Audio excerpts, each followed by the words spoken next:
so excited, you guys. I'm so excited to do another Q&A today. Oh, I need more coffee and I probably don't need these headphones. Hold on. Okay, so I asked you guys for Q&A questions about mom life, mindset, creativity, and I'm filming it on a day when I'm really focused on reclaiming my energy in 2026. And this is the perfect day for that because we have another snow day. So talk about a day where I can focus on me. Hello, love that. Love that for us here. So let's jump into your questions. I have 8 questions here. And I actually just posted on Instagram asking for more. So at the end, I'm going to go in there and check and see. Oh my gosh, I don't know why I'm so itchy, you guys. Like, I feel like maybe because it's winter, but I'm just like so itchy. Anyways, so we'll see at the end if there's any more questions there. But let's dive into the first question. I have them all on my computer, by the way, which is why I'm holding my computer. So the first question, what is your inspiration? My inspiration, this is not a cop-out, this is true. My inspiration is myself. I've always been like an idea generator, like my entire life. Like when I was 5, I had business ideas that I was trying to create with my friends and like making them all do these things with me and starting clubs that I would run and organizations. I mean, and you know, making videos when we were younger with like a huge camcorder and writing my stories. I mean, it all just came from my brain. Like we didn't have the internet. We didn't have, you know, I didn't have anyone to look up to who did anything like that. I didn't have anyone in my family. Like, I mean, obviously my parents worked really hard and they instilled that in me. I've talked about that before, but as far as like the creative stuff, they were musicians at church. They played in the band on Sunday mornings and, you know, they did things like that. But as far as like the writing and the filming and, you know, wanting to be a full-time entrepreneur, all of that came from me. That was not like my parents weren't, you know, full-time business owners when I was growing up. I didn't have that immediate inspiration right there. I was born with it, honestly. I feel like I'm just bragging about myself, but that's not what I'm trying to do. I'm answering the question and that's just the truth. But as far as inspiration now, where I gather it from is, I would say my favorite other vloggers. I mean, I obviously don't copy, I don't try to be just like them, but they inspire me to keep going. They inspire me to see what's possible, right? And so I wrote down a few of them: Madeline Mack, Katie Carney, Samantha Costa, Olivia Eve Szabo. Those are probably my 4 favorites right now that I've been watching a lot on YouTube. And I love that what all of them have in common is that they're not trying to be perfect all the time, and they show, and some more than others, but they show peaks of reality, real life. And that's what I think we all need right now. So there's my 5-minute answer to the first question. Okay, next question. How do you deal with content creating and mom life? And I wrote some things down for this too. I really want to stay on track. You guys know how bad my ADHD is. So this, having notes and reading something helps me. So I'm not cheating. This is helpful. I've always been good about compartmentalizing my life, but I've also always been good at incorporating everything in my life because sometimes I want or need to do that. I've been a single mom since my son wasn't even 2 yet. His dad and I split, and I didn't meet Brian until 2024. So, and to put it in perspective for those of you that are new, or if you don't know, my son is 11. He's going to be 12 this year. So there was, from 2016 to 2025, I was doing it without a partner. So yeah, I didn't meet Brian until 2024, even though we didn't move in together until a few months ago. So I've just always done it all and allowed my son to be part of it all, as long as it's safe for him and something he's comfortable with as well. But I bring him everywhere. Even when you don't see him, he's there. So I think it's really, I know that it's really important to have a plan. And I talk about this all the time. A lot of my content is about planning. If you're into that, please subscribe. It's something I talk about in almost every single vlog. Almost every single video I talk about planning. I talk about my planner. I have my planner out. I'm getting stuff planned, right? That's important because so much of life cannot be planned, is not planned, is out of our control. So if you're going into something without any plan at all, and then all this crazy shit starts happening, you're in a way worse spot than if you went in with a plan and then crazy shit starts happening and you're like, oh, but I have this plan. So I have a guide, I have a map, I have something to guide me through, navigate whatever this is, right? So if you're planning a wedding and you plan the venue and you plan the flowers and you plan the cake decorator and you plan all these things, and let's say that something happens like COVID, like you're supposed to, this happened to my brother actually. So let's say COVID hits, you can't have your wedding. Well, obviously you're going to have to change everything, but you already have plans in place. You have these relationships in place. Hey, photographer, we have to bump this back a year because of COVID, or 2 weeks or whatever. Can you make it on this date?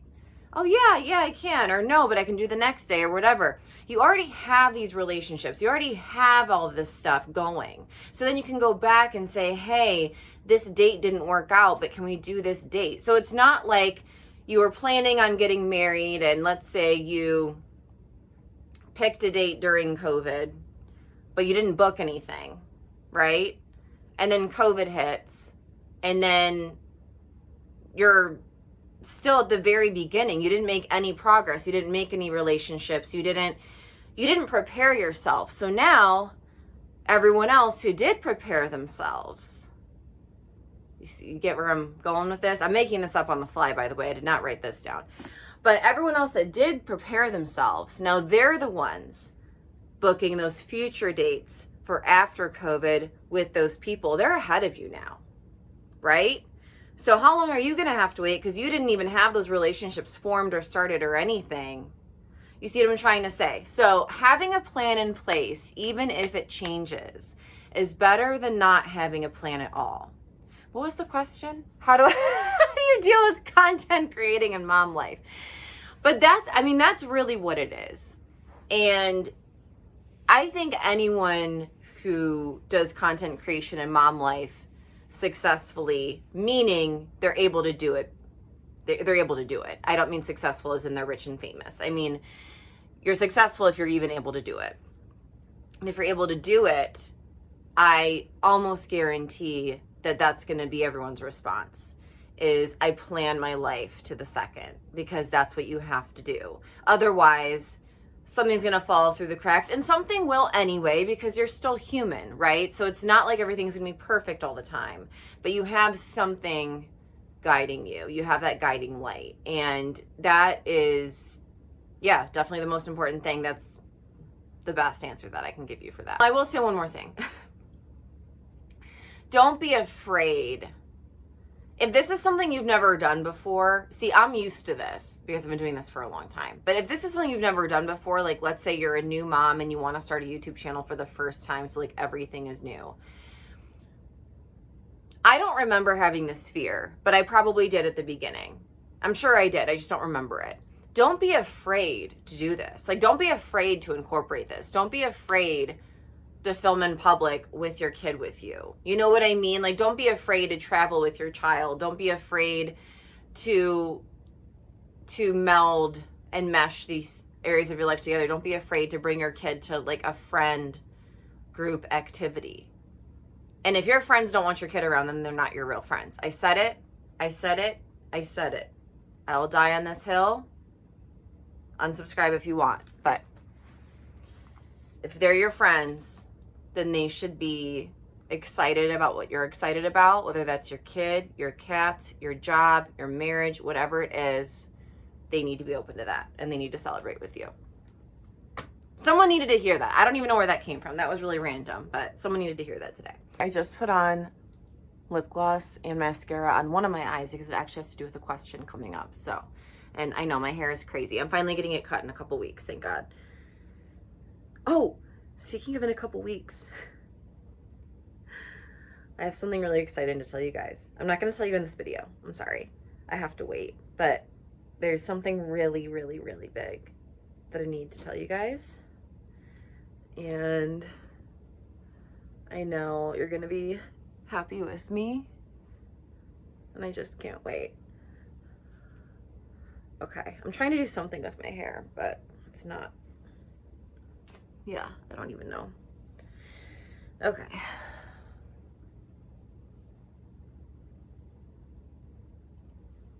Okay, that helps a tiny bit. Okay.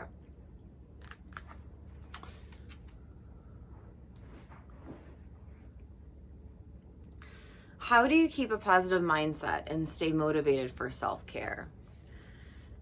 So I'm going to answer that. I think she did originally ask this in 2 separate questions, and that's what I'm going to do. So how do I keep a positive mindset? So I don't, and I think it's impossible to keep a positive mindset 24/7. And I don't think that toxic positivity is healthy. I think that when we're in a negative space, it's really important for us to figure out why we're there, how we got there, and feel those feelings and process whatever it is. Because if you're someone who has trauma or you have something really difficult going on in your life, like sometimes it's really hard to feel happy. It's hard to feel happy if like your mom just died. It's hard to feel happy if you're going through a divorce. It's hard to feel happy if you just lost your job. Like you had a miscarriage. You know, there's so many things where you're not just going to be like positive anyway. You know what I mean? And even if something big didn't happen and you're just someone that struggles with depression, you struggle with, and I shouldn't say just, but you know what I mean? That is something that you deal with, because I'm one of those people. Is I have mental health disorders that sometimes I'll be triggered and it's completely unexpected, right? So whatever it is, you need to feel it to heal it, and you need to face it, and you need to figure out what you need to do to deal with the root cause of it. So you need to get deep, and you need to go to therapy, and you might need medication. I'm not a doctor, so I'm not telling you that's what you do need. I'm just suggesting things that have worked for me. So you need to be able to face whatever is bringing you down and do what you need to do to fix that, because masking what's really going on with a positive mindset isn't going to help you. It's just going to delay your healing. However, you can feel 2 things at once, right? Like it's definitely possible to feel 2 different things at the same time. Maybe like I'll take actually one of the vloggers that I mentioned earlier, I'll take her for example, Samantha. She actually talked about this in one of her vlogs. She's talked about she's talked about it a few times, where she moved to Florida with her boyfriend from New Jersey. She's never lived away from home before, and she's really, really happy to be living with her boyfriend. But because they've never lived on their own before either, so it's like a big, exciting, fun thing. But then also she really misses her family and she's homesick. So she's kind of depressed, but she's also happy and excited about where things are going. And I think that's important for us to keep in mind as well, is that, you know, it's okay to not be positive all the time, and it's also okay to be positive and feel that way while feeling another way at the same time. But you shouldn't try to cover up those other feelings or push them down or try to ignore them, pretend they're not there, because they will keep coming back, and they'll keep coming back stronger. So I hope that made sense at all. And then how do you stay motivated for self-care? I love self-care. I don't really have a problem staying motivated to do it, because I just think it's so fun. And it's just something that I enjoy doing. It's like a hobby. And I don't even just mean like the cutesy self-care, like bubble baths, which you guys know I love those. I take like at least a couple a week. But even the harder stuff of trying to get in shape or lose weight, or things that are not always fun, it's still somehow fun for me. Like I like a challenge. I'm very competitive and I like to win, and I like to win against myself. Like I am my biggest competition. So again, this is one of those things that I think I've been very blessed and lucky to be wired with. At the same time, my challenge, and maybe this is yours too, is it's not that I'm not motivated to do it. It's not that I don't want to do it. It's that I don't have the time or energy to do it sometimes. So like it might be something I really, really, really want to do, but I'm just mentally, physically, emotionally drained. And maybe I, worked 16 hours that day and got 4 hours of sleep the night before. Like the most important thing in that moment for your self-care is to not worry about the self-care. You see what I'm trying to say? Like sometimes self-care, and I've talked about this before too, like when it comes to my weight loss journey, because right now I'm in the process of losing weight again, because I lost a bunch of weight and then I gained a little bit back. And I tend to be a yo-yo dieter where I lose a lot of weight and then gain it all back and then go up and down and have these extremes. So I was trying to like catch it before it got too big. But it's not that I don't want to do it. It's that I have trouble carving out that time and energy for it because life is really busy and it's really crazy. And so on those days when you can't, you need to remind yourself that the most important thing in that moment is to not try to do it, because you're going to push yourself too hard and you're going to end up hurting yourself. So sometimes the most important thing you can do for your health is to not worry about your health. So you need to kind of gauge where you're at that day. And am I not working out, meditating, reading, journaling, whatever it is that you want to prioritize? Am I not doing this thing because I don't want to do it? Is it because I can't do it? I just don't have it in me right now. Like, what is the reason for it? And if you just kind of feel like being lazy, that's not a good reason, right? Like, that's not a good reason. So you need to figure that out for yourself on that one. But I hope that helped a little bit. What does reclaiming your energy look like for you right now? So this is actually a good follow-up to the last answer, because I want to take my energy back. I am taking my energy back. I have always said that you can always make more money, but you can't get time back. And I believe it's the same for your energy as well. You can always make more money. There's always going to be ways to do that. And if you think there's not, then that's a poverty mentality, and that's for another video. But there's always going to be ways to make money, whether that's with a job or without a job. You are going to run out of energy. You are going to run out of time. We live in a society, a dimension, a simulation, whatever you want to call it, but we live here and we have time, right? We have minutes, we have hours, we have days, and we have a limited amount of time in our lives. And same with our energy. When we die, our energy dies with us. And, we can't take money with us either. But my point is, reclaiming my energy for me means focusing my energy on what is most important to me. And what's most important to me is not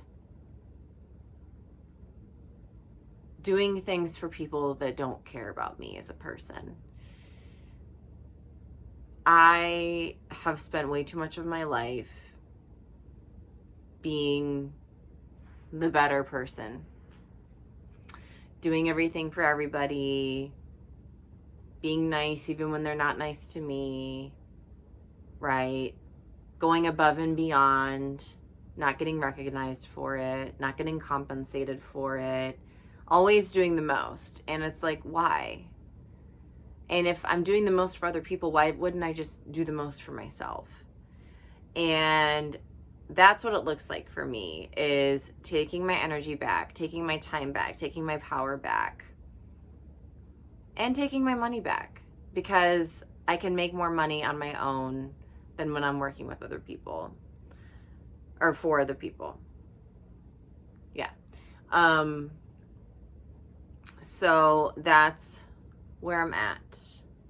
And that's all I'm going to say about that for now, but more on that soon. What drains your energy the most and what helps refill it? Again, I don't want to sound like a broken record, but working for other people, doing things for other people that are not, you know, my family or someone that I love, you know, that's different, obviously, but on like a business level, I guess, like that's the biggest thing that drains my energy, is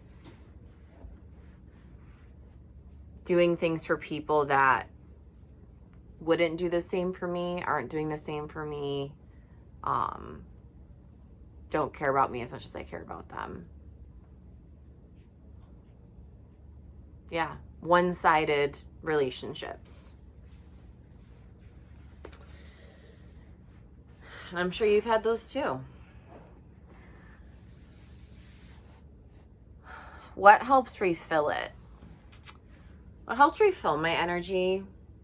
Being by myself, being with my boyfriend, my son, our cats, a really, really good friend that I love, that I know loves me, that doesn't judge me, that doesn't criticize me or look down on me or make jabs at me. Yeah, anyone who makes me feel 110% comfortable and relaxed when I'm being myself, that's what refills it, for sure. What are your top 5 beauty products of 2025? Okay. Finally, a fun question. This is not going to be a deep answer, I promise. Okay, and I actually have more than 5 here because, well, first of all, it's hard to choose because I've been using a lot of really good stuff, but I didn't know if this person meant skincare or makeup or both, so I have a few of both, okay? So I'm gonna start with, what are we gonna start with? Well, first of all, there is something that I don't have with me, so I'll just put it up on the screen, but it's the neck and chest cream by the Wellness Club. I've talked about it before. I need to reorder it. I'm totally out of it, so I don't have it with me right now. And then also the Renew Intensive Skin Therapy. This is the body lotion from the Wellness Club, and this is my second time purchasing it. So good. It does not have a smell at all. Like, I know a lot of unscented stuff that end up having like a weird smell. It does not have a smell at all, and it soaks in really, really well, and it works. And actually, I probably need some of this because I feel like I've been itching myself like the whole time I've been talking. You guys are probably like, what is wrong with this girl? Like, does she ever shower? Yes. I shower or bathe every single day. Maybe that's the problem. I don't know. Maybe I need more lotion. But yeah, so good. Okay, next I'm going to show you a couple more things also from the Wellness Club. I am going to link as much as I can below, and also I need to find, this is so like me, but I created a link to a form where if you wanted to know more about the Wellness Club, you could fill out a form and I'll get back to you to give you the information. And because I don't think there's any way to like message, you know, on YouTube. Oh my gosh, I need like water or something, and all I have is my coffee. My throat is dry from talking. Anyway, I need to find that. But these two are also from Wellness Club. This is their makeup wipes. They're biodegradable, so they're better for the environment. They work really well. I always feel super clean when I use these, and I use them all the time. Absolutely love them. And then this is the Honey and Rose Toning Mist. I don't really know if this does anything, but I love it. It feels so good. And it has a very, very light natural scent. So refreshing. Yeah, it smells so good. It smells like rose. Okay, so here are some makeup products. This is the Rare Beauty Liquid Highlighter. This is my favorite highlighter of all time. I will never use another one. And I used the powder for a long time before this. I didn't even know it came in a liquid. So that's, you know, because you guys know I never go into the store. Like, I hardly ever go into stores because of my anxiety. So I didn't even know this existed because I never saw it. And then I think someone was talking about it in a vlog. Anyway, it's in Enlighten. This is my favorite color as well. I've tried a few of them, but I really like that one on my skin tone. Actually, I'm going to put that on too because I don't think I did that yet.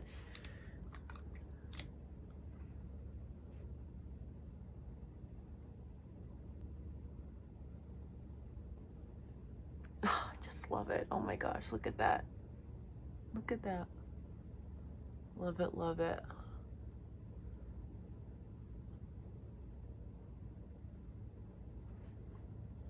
Ah, obsessed. Okay, so this is the highlighter. And then this is the mascara that I put on my right eye. And I didn't put anything on this one. So you guys can kind of see the difference there. But it is the Essence Lash Princess. This is my second or third time purchasing this. This is my favorite mascara of all time. Like, these two things, I will never use anything else. Like, there's no way. It's like $4 or $5 at Target, Ulta, whatever. Amazing. Amazing, amazing. Oh, I love it. Okay. That's the mascara. And then you guys already know, I've talked about this a million times as well, but this is the CoverGirl Clean Fresh Yummy Plumper Gloss. I have a few different colors and it is just the best. I'm already wearing it, but I'm gonna put on more. And it doesn't hurt or burn or anything like that. Like, this plumping stuff, it's like minty fresh. It feels really good. It's like cooling and tingling. Okay. Last beauty product I'm going to share with you guys today. And by the way, I have an entire video going through everything that I use in detail, so I'll link it. But this is the Tresemme Smoothing Cream. This is another product that I discovered through another vlogger with curly hair. Her name is Bailey something. I think it starts with a D. I'll link it below. I'll link everything below that I'm talking about, you guys. So, but yeah, this is the smoothing cream. Oh my gosh. You can use it on wet or dry hair, but it is like so, I don't even know how to describe it. It makes my hair, like, it doesn't make it crunchy. It makes it really soft, but curly as well. And it's really hard to find anything like this. What is this? Okay, I don't know what that was or where it went, but it's kind of scary. All right, anyway, I love it so much, and you guys know I've been on a hair journey. I've been trying to like find the right products for my hair because my hair is so frizzy like all the time, and yeah, it's just crazy. So yeah, but I love this stuff. So I think this is like my second time purchasing it. Okay. All right. Next question. What kind of content do you want to make more of this year? Travel content, because I want to travel more. Should I tell you guys this yet? I don't know. Yeah, I might make this a surprise too. I have some travels planned for the summer, and I'm not going to go into detail right now, but I'm very, very, very excited to vlog it. And yeah, so definitely more travel content. Let me know in the comments what you guys want to see more of. I do a lot of 5 a.m. diaries, side hustle diaries, weekend vlogs, moving vlogs, reading vlogs. What else do I do? But yeah, I do a lot of content about budgeting, systems, schedules, goals, health, wellness, stuff like that. So yeah, let me know what you guys want to see. But for me, it's definitely more travel content. And you guys really liked my travel vlog that I did. That was the first one I've ever done. It's the only one I've ever done. I have filmed 1 or 2 other ones, but they're so old now. Like, I have so much old footage from like 2 years ago that I never did anything with. Oh, speaking of travel, wow, this is really, I promise I didn't do this on purpose. If you could travel or live anywhere in the world, where would you go? So for travel, there are several places that I've never been that I would love to go. I would love to go to Hawaii. I would love to go to Italy. I would love to go to Greece. I would love to go to Australia, Mexico, Spain, maybe France. Probably not though. London, England, Scotland, Ireland, Switzerland. So pretty much like all over Europe. Yeah, there's a lot of places I'd love to go. Brazil too. I want to go to more islands. I want to go to like Puerto Rico. I want to go to, have I been to the Dominican Republic? I don't know. Are those the same thing? Am I an ignorant American? Yeah. For live, so if you had asked me this when I was a teenager / young adult, I would have told you Chicago. Chicago was my favorite city. I wanted to go there for college, and unfortunately, I don't think my parents could afford it, so I ended up going somewhere in Michigan. But anyway, everything worked out because my life would not at all be what it is now if I hadn't gone where I went to school. But yeah, I wanted to go there for college, and then I wanted to like live there as an adult, and I just loved it. I loved that there was the water, but there was also the city, and it was big, but not too big. And I loved the food and the people and everything there's to do, just everything. And I still love it, but I wouldn't live there anymore. I am not a city person. After living in LA for 7 years in my 20s, I just realized it's not for me to actually live somewhere like that. It's way too overstimulating, but I still love to visit.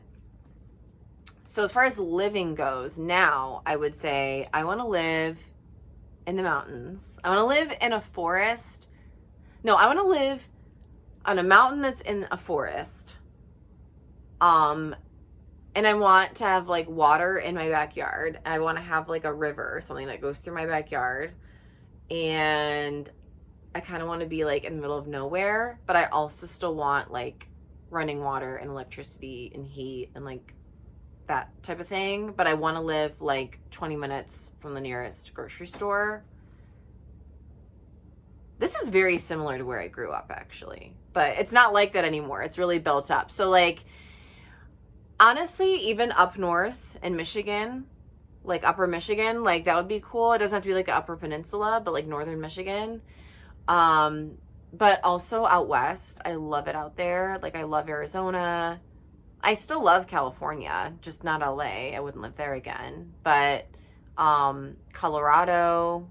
I've never been to Montana or Wyoming, but I know I would love them. New Mexico, I've been there. Like anywhere like that.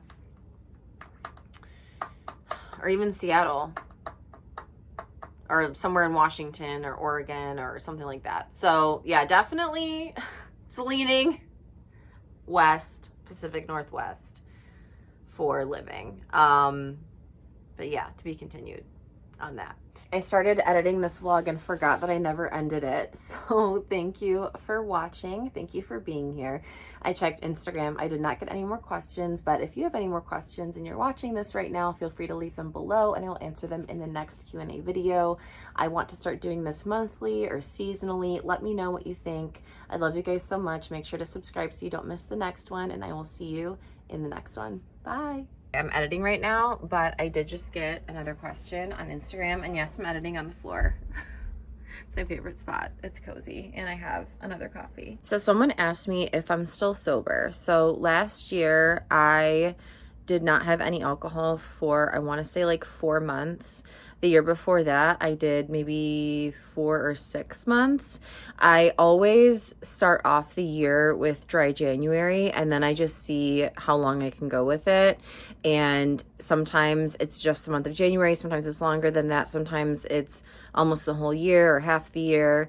And yeah, so far this year, I am still doing dry January. I'm actually staying sober for 100 Days of Healthy Habits, which is my 100-day version of 75 Soft. And I promise I still have a video all about that specifically coming soon, and actually an entire series that I'm starting. It's just taking some time to perfect it. I'm such a perfectionist. I am still sober right now since actually a little bit before the 1st of January. I started in December. So I am planning on staying sober until my birthday, which is April 8th.